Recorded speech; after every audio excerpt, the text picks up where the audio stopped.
مرحبا بكم اليوم الناس الكل في راديو بليستي ام. بالطبيعه قبل ما نبداو ما تنساوش تعملوا لايك الفيديو وتشتركوا بالقناه باش توصلكم اخبار تونس لحظه بلحظه. قال رئيس الجمهوريه قيس سعيد انه بعد قانون الصلح الجزائي سيتم في الايام القليله القادمه استرجاع جزء من اموال الشعب فضلا عن بعض الاموال في الخارج.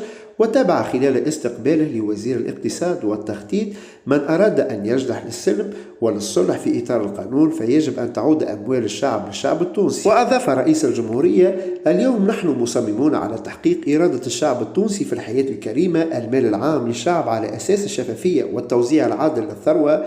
وأنتم تعلمون أن الدولة ليست اقتصادا وماليا فحسب، ولكن أي اختيار يجب أن يتنزل في إطار مطالب التونسيين. كما أوضح قيس سعيد أن الذات البشرية لها حقوق ولا يمكن تحقيق مطالبها إلا في ظل التوزيع العادل للثروات، في ظل ملاحقة الفاسدين الذين أفسدوا كما يفسد الجراد الحصاد. نحن بصدد إعداد قانون المالية والخيارات يجب أن تكون على قاعدة ما ورد في الدستور على أساس العدل الاجتماعي، ولا بد من أخذ في عين الاعتبار هذه المسائل.